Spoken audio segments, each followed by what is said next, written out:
All right, what's up, everyone? It's me, Kiara. I'm back. Today is February 1st of 2021, so we're officially out of January. We made it through the first month of a new year. And February has a few themes, I would say. Obviously, Valentine's Day, the month of love, whatever. But also, and I think more importantly, it's Black History Month. So, to all my brothers and sisters, happy Black History Month. I think to me, Black History Month has always been obviously learning history and stuff, but as I've gotten older, it's become more about celebrating and appreciating Black culture. And I think that we, one, need a longer month, but also that should happen all the time. And I know it does, but it's Black History Month, February. So today I did want to like kind of make an episode about my personal Black experience. And when I was thinking about like ideas for this, because this is definitely something like from the jump since I've like decided to do this that I've wanted to do, but it's been kind of hard putting like my thoughts and words and things that I wanted to say and talk about into this like presentation. And one of the things that I was struggling with was like, how am I going to title this video? Like, what am I going to promote this video as? And at first I wanted it to be like being black in America, or like the American Black experience, whatever. But like obviously everyone's experiences aren't the same. That's just a given anyway, life in general, but especially with something like I feel like that's so special as being Black, there's just we don't all have the same experience. So this is just my personal like Black experience, things I've learned about myself and like my identity, because being a Black woman is one of the biggest, if not the biggest parts of my identity that I am very, very proud of. So that's what I'm going to be getting into today. So just to start, like I was saying, everyone's experiences definitely aren't the same. But one thing to me, like I said, as I've gotten older, that's become like impressive and definitely something about being Black that I've come to appreciate more than probably anything else is how different our experiences are, just like with the people that we interact with on a day-to-day basis, but also how similar they are. Specifically, like when I see like little things on Twitter where it's like, when your mama did this, or like you and your siblings and your cousins and like your family and all that kind of stuff, like I can relate to that so heavily. And I just think it's funny. I mean, like Twitter is hilarious. Black Twitter specifically, I guess, is hilarious. But like, it's just so crazy how we are or have all had like those experiences. And I just think that it's so amazing that like, even those small little things, like we can relate to one another through that. And so I definitely, like I said, just think that's something that's really cool and like great, amazing. For me personally, there's never been a time where I've been like, I don't want to be Black. That's just me. But growing up, like my family, we live in a predominantly, like I would say, white neighborhood. In elementary school, I was like one of the only Black children, but like Black girls in my class. Like that's the kind of experience that I had growing up. So at a very, very young age, I was definitely surrounded by people that didn't look like me, that didn't come from like the same cultural background that I did, even though our like socioeconomic statuses were very similar. Yeah, and I definitely think that I also was around people that didn't know. I mean, granted, we were young, like very, very young, but that just didn't know what it meant for someone to be Black, or like how that worked or how that happened, I guess. And on top of that, definitely surrounded by people that didn't necessarily encourage me to embrace my Blackness. And I mean, in middle school, it was the same thing, I would say. I went to probably one of the highest like percentages of Black like student schools in middle school, but I was in like a special program that put me in classes where that wasn't always the case. And like I definitely love my friends that I made in middle school. I definitely love the people that I met when we were younger, but like it was still a similar case. And like but part of that is, I feel like, on me, or like part of that has to do with me, because at that young age I keep hitting this, sorry. I didn't necessarily want to embrace who I was as a young black girl in these settings where a majority of my classmates are white, and stuff like that. So yeah, I definitely vividly remember in elementary school. I mean, I don't think I've even ever said this like out loud to anyone, like my mom, my sisters, nobody. Just like even feeling almost like embarrassed to embrace like where I came from, like who I am.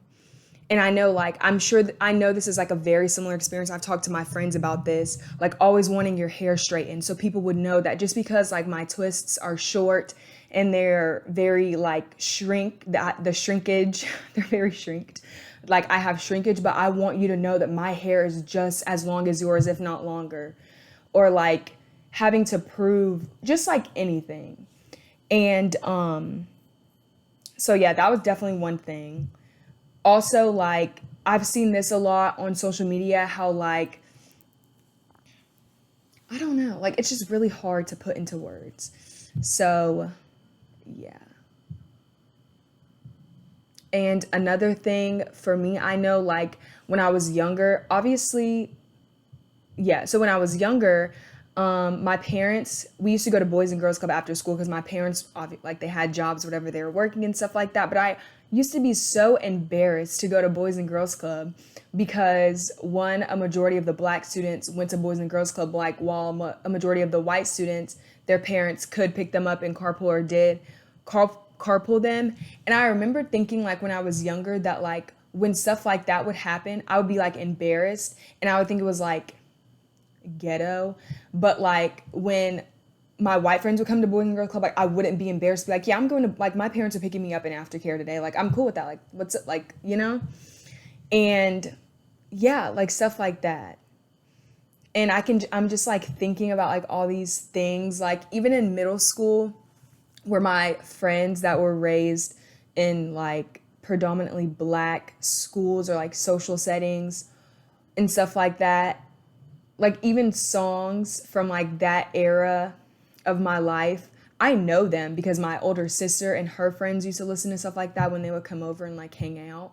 But like even not like knowing the words and like being able to like rap songs or like sing music, because at that time I was more concerned of like who's the new pop girl, like what is everyone else doing, like what are they singing, what are they talking about, because I was embarrassed almost, or like not embarrassed, I think embarrassed is a better word than ashamed, so I'll definitely say that I've definitely never been ashamed of being black, but I definitely feel like in a lot of situations I've been in, I've been like the only black girl or the only black kid or whatever. So yeah, that was like weird growing up. And then it would be like you would get in situations where you're around family or like family friends. And so now it's almost like a different dynamic. And I was one of those kids that used to get like, oh, you talk white. Stuff like that when I was younger. Or it's like, you act like a white girl. And like when I was younger, that used to really like, it used to honestly worry me and make me anxious. Like, do people really think I'm trying to be white? Or like, can people see through me and see that like sometimes in some settings I am ashamed of being black? But yeah, and like then as I got older, like middle school age, people be like, you talk like a white girl. And I'd be like, how can you talk a color? Y'all know that. I know somebody out there knows that comeback. How can you talk a color? That was my new little comeback and stuff. And then it was as I got even older, like, why do you guys equate speaking not fluently, but like sounding educated when you speak, being informed, being articulate? Why do you guys equate that with being white? So that was just kind of like the progression of different things, like as I was getting older and stuff like that. And in high school, I definitely feel like helped me come into my own, just because I went to a predominantly black high school, and even in my magnet program, it was predominantly black. And that was like the first time that I had seen even that. Like my gifted and talented program in elementary school, I was like one of the only black kids, like the only one of two black girls in my class. In middle school, it was the same thing. Um, and so in high school, I was surrounded by just more people like me. And I definitely, obviously, don't think there's anything wrong with having friends that aren't just like you. Like, I don't want people around me that don't help me grow and elevate. So I definitely think growing up around the certain groups of people I were definitely obviously impacted my life in different ways. And I wouldn't be the person who I am today, the person I am today, without all those experiences that I had with those people and stuff, obviously. But like I said, I definitely feel like I grew into my own in high school, especially being just surrounded by people like me. And like I was saying earlier, like just the good thing about that is like as similar as we all are, our experiences make us so different. So it was like I was surrounded by people like me, but like they had had such different experiences. And I just felt like I learned so much from even the way that they handled their experiences being in settings where they were the only person of color to show up, you know? So just little stuff like that. And so I definitely appreciate that experience because, like, I don't know if y'all can tell, I'm just thinking about like how that I definitely think that helped me grow into appreciating, not just like being like, yeah, I'm black, or not just being like, well, I'm not ashamed of being black, but to like really appreciate being black. And I know I've talked about this with some of my friends here at school and like my two best friends that I have from home. And like we've talked about numerous experiences like we felt that way. And so it's not good to know that we went through that. But I mean, it happened. And so it's good to know, and it feels better to know that like I'm not the only person that had this experience. So yeah. So with that, so high school was good, whatever. I mean, when I first got there, I'm not even gonna lie, it was a culture shock. I mean, and that's crazy to say considering I myself am a black woman. But it was different. Like I was like, I'm not used to being around this many black children for this long every single day. And so, yeah, like, I don't know. But it was good. I mean, I loved high school, loved my high school friends. I definitely keep in touch with a few people. But that was just like a good experience. Growing up too, like I definitely experienced the little microaggressions that I'm sure a lot of I can speak for black women experience. Me and my roommate the other day, we were actually talking because I was kind of throwing them the ideas that I had for this video. And we were talking about how this boy was messaging her, or whatever, was talking to her, and he was like, this was when we were younger. So this is when this comment was still appropriate or still seen as a compliment. I'm just trying to hear what I sound like, sorry. But yeah, and he said to her, wow, you are so pretty for a black girl. And she said at the time, you couldn't tell her anything. She was on top of the world, felt like that girl. And like, we were just laughing because looking back, that is such an insult. Like, why are you saying that? That is so inappropriate. And it's just not right. It's not true. It's not correct. Like, why do I have to be this to be a black girl? Like, what are you what are you really trying to say? And I've just even noticed that about I mean, we obviously shared stories about that being stuff that we used to deal with when we were in middle school and like very, very young and stuff, and thinking like that is a top tier compliment. Like, out of all the black girls, I am pretty to be one. Thank you. Like, with that kind of logic, with that kind of thinking, why on earth would anybody say that as a compliment? But that's just kind of like the situation a lot of us grew up in, living in the neighborhoods that we lived in and stuff like that. And dang, I had a thought, but I just lost it. And I remember after I saw something on Twitter, I love Twitter, but after I saw something on Twitter when I was around 14, 15, 16 years old, that's when I kind of got it. Like, that's how long it took me to like get a grip and realize like that kind of stuff is not okay. That and other microaggressions are not okay. And I definitely remember, like I was saying about like wanting my hair straightened earlier, like even little things, like I vividly remember this like it was yesterday. 5th grade, we were doing some activity. We were sitting in what we called at at my school learning clubs. And my teacher was like they had a little sheet to determine who would go in what order. And so my teacher said, like the list was something along the lines of like, if you have the darkest eyes, you're going fourth, whatever, whatever. But one of them was the person with the longest hair is going first. And I was sitting at a table, I want to say with 3 boys or like 2 boys and a girl that just had a really short haircut. And so I'm looking around, I myself know I'm going first because I have the longest hair here. But like, my mom used to twist up my hair, braid up my hair, and along with just the shrinkage of my healthy and beautiful curls, my hair looks shorter than everyone else's, which is fine, whatever. I mean, at that time, I wasn't okay with it. I used to hate how my twists would shrink up. I used to hate when my mom would make us wear headscarves to bed because that would mush our hair down, and I couldn't ever get my twists to like just stretch back out so they looked long, like how when my mom first did them when they were wet and fresh. And the boys and the girl at my table looked at me and was like, okay, so you're going last. And I was like, I'm not going last because my hair is longer than all of y'all's. And they were like, no, it's not, like, da da da da, whatever, whatever. And I felt bad. I was like, my hair is longer than theirs. But like, at that age, I didn't even want to stick up for myself. I was like, if I fight with them over this, they don't believe me. My hair looks shorter than everyone else's. So like, I just hate my curly hair. And I wanted more than anything. My mom told us when we turned 12, we could relax our hair. I could not wait for my hair to be long all the time. My hair broke off, y'all, but I'm on my natural hair journey 2 years in, and I love my hair. But yeah, just even little stuff like that. So then I remember we had pictures or whatever. My mom used to let us get our hair straightened sometimes for pictures. It depended on which one it was. Like if it was fall pictures, like the fresh yearbook pictures, we could get our hair straightened. But for spring pictures, we generally didn't. She would just braid it up real nice so it looked cute, whatever. And I remember I came into class and my teacher was like, she was shook. Like she was so surprised that my hair was actually as long as I had been telling everyone my hair was. And she was like, that's your hair. And I was like, yeah. And she was like petting it.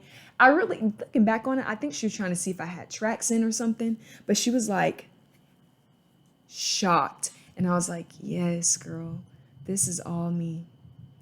And I just remember them being like, I can't believe this is your hair. Like, it's just like, why? I can't believe that's your hair. Like, that's rude to say to someone. And recently when I've been on Twitter, I've even seen how like it's inappropriate for you to be at your job and for your employee, if you're wearing your hair down, or even if you are wearing a wig, for your employee to say, or your employer to, or even your coworkers to be like, is that your hair? Why are you asking me, is that my hair? You didn't ask Hannah, is that her hair? Why are you questioning? That's rude. It's rude. Why are you asking me that? Don't ask me that again. And like, I hadn't even gotten to that point in my life either where I was like, even that comment is a subliminal. You're being shady. Like you're being, yeah, like you're being rude and you're not dissing me, or you're dissing me. You're not complimenting me, or you're complidissing me. I say that sometimes. I know it's like a backhanded compliment, but I like saying complidissing because like you might, and something that I've noticed too is that a lot of people don't realize how offensive they come across. I mean, not just when it comes to race things, but just in general, like they're just ignorant to that kind of stuff. Like it's not okay to say that, but to them, they really think that it's like a compliment or you're going to take it like how they intended it. And sometimes people's intentions, I do believe, are more important than the impact that the statement has.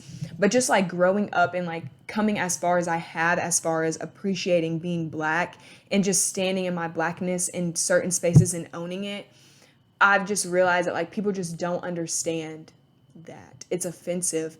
And when I was a little girl, hearing stuff like that affected me a lot deeper than I knew or even acknowledged at the time or was willing to admit. And I do think part of it was being in those spaces that were predominantly white, like being afraid to say, this is offensive to me, or not even feeling like, knowing that since they meant it as a compliment, like it was really a compliment, or even the fact that it was coming from a white person, honestly, that it meant more, which I mean, is really crazy to say now, but like then that's really how I felt. And one thing that I was in a program last year when we first got here that like connected Black students on a PWI's campus. And one thing that we talked about in one of our classes was this kind of thing. Like, how do you feel being at a school where a lot of people look different than you, and sometimes their experiences clash with like probably your biggest identity, their experiences, their beliefs, their thoughts, their feelings, like how they feel about you and your identity clashes. Like, how do you feel about that? And I remember saying, a lot of my classmates saying, one thing that we hate the most is constantly being questioned. And it's never like, or how did you get here? But it's always been like being in groups and having to work with other people, which I don't know why in college we always are doing group stuff. That's annoying to me. But being in groups and people, you shooting out an idea or you saying, oh, I remember, I know how to do this. You just blah, blah, blah, blah, blah, whatever, whatever. And your classmates being like, yeah, I'm gonna look that up. Let me look that up. Let me check over da da da da da da. But then your other group mate saying something that you know is wrong or isn't exactly right or isn't even the best idea that's been thrown out, and it just being openly accepted. Like, why am I, my ideas, my feelings, my thoughts constantly being questioned? Why do I need to be checked up on when she or he don't have it right either? Like, yeah, like just little stuff like that. And that's, I think, when it's most important, to own like who you are in every single facet, not even just being Black, but being in groups where it's all boys and the boys don't want to listen to you, or you're afraid to say stuff to the boys, stuff like that. Like, those are definitely experiences that I have had, growing up, being in different academic institutions and stuff like that. And one thing that I really liked about high school was how connected I felt to everyone. And I know that in the real world, you're not going, I mean, obviously, I know I've had multiple experiences where in the real world, you're not going to be with people that think like you, look like you, have had the same experiences you, had the same ideas as you and stuff like that. But in high school, one thing that I have told my parents, my close friends from school, is that I felt so connected to everyone. And I feel like, because at the end of the day, no matter what, I do think a lot of people did feel like family. Like, even within their small groups, maybe within bigger groups or bigger organizations, I felt like I was a part of a family. People that looked like me, thought like me, felt like me when stuff happened, and little things like that. And I think that, especially in the political and racial climate that exists today, I think now in my lifetime, more than ever, it's been important for me to not necessarily even speak out, but just be an advocate for people like me that not are constantly overlooked, but people like me that are like overlooked or feel like they're in a situation that they don't belong in, even though they're just as credible as everyone else around them. And I know a lot of stuff happened in 2020 that was racially motivated and racially influenced. And a lot of people, it's traumatizing for them. And up until now, I never would have felt how, like, that trauma, or that it just hits closer and closer to home every single time. And obviously, when I was younger, I mean, I knew like the basics. Racism is wrong. We love MLK, like that kind of thing. But just growing up, and like I said, just growing into who I am and owning who I am and loving who I am, like, that kind of stuff is very traumatizing. It's very just disheartening because, yeah, like it just shouldn't be happening, and it's not fair. It's not right. And the fact that there are even people that don't see that, or how I feel personally that Black lives have definitely become part of politics in a negative way, in my opinion, where like our lives are like used to perpetuate or like continue other agendas, not to ever help the people that need to be helped or speak out because what is being done is wrong, but like, okay, we're going to give you all this, but we're also going to take this, like that kind of stuff. And I don't agree with that. I don't think it's okay. And I just hate that for us, because people just want to live, be who they are, exist, and even that can't happen. And I know a lot, like I was saying, this summer with everything that was going on, people were talking about advocates and like how important it is to be around non people of color, or even non-Black people of color that will advocate or help or be allies in our fight for our rights.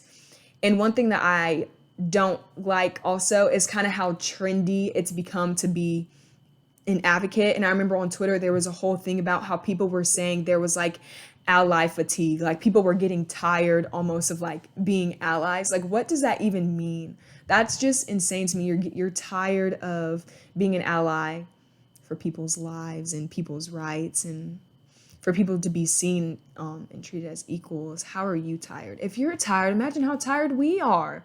Like, oh my goodness. So yeah. And yeah, just stuff like that. I mean, honestly, I could go on all day about this and just talk about that. But like I said, I don't appreciate how trendy Black lives has become, or like gaining rights for Black lives has become. But I also definitely appreciate people being willing to speak out and be maybe uncomfortable just to, do the right thing. That's always appreciated. And it's just so crazy to me how, like, just talking about this and thinking about this experience that I've had within myself has really made me realize and appreciate how much I've grown, like I've said this whole time, into the woman that I am, and just the people around me that I just love so, so much. And like my closest friends also having these experiences, being Black men, Black women. And let me tell you, what I've learned too, one thing that I've learned, this will be like the last thing I share, I guess, that I've learned being a young, growing Black woman is how amazing it is to have Black girlfriends. Like, even living here with my friends that I have from school that I'm really, really close with, even now, like just little things that like you can't find that anywhere else. For example, one of my friends, she knows how to do faux locks. Okay, you need some faux locks done, we'll go to her. I've recently learned how to do a little bit of braiding here and there, so I help my friends braid her hair. I know how to cornrow, so I can cornrow some hair. And that's just like an experience I feel like you don't get anywhere else. Like, you just can't have that sisterhood. And so I'm just glad that I have that sort of support that goes beyond just a friendship, but just like recognizing that we have the same experiences, or we have different experiences with similar like outcomes, and we felt the same way about ourselves, but we've grown. And just being able to help my friends grow through the things that they go through has just been so amazing. And so I'm just so appreciative of being Black. And in lieu of Black History Month, just also obviously the people before all of us that have made it even possible for me to have this platform to openly speak about being Black if I want to. And so that definitely doesn't go without recognition and appreciation, because I know not even 50, 60, 70 years ago from today, this is not anything that could be happening or accepted or deemed appropriate. So I definitely appreciate those people, and I definitely think we should honor and recognize those people. And I think a lot of times when people say Black History Month, people think of people like MLK or Malcolm X or people that did it big. But for me personally, it's also about the people in my life that have broke down barriers or have created a space for me to feel safe feeling Black. And so for that, to all of those people, my non-people of color friends, my non-Black people of color friends, my Black friends, my parents, their friends, their relatives, all those people that do that, I genuinely and sincerely appreciate that.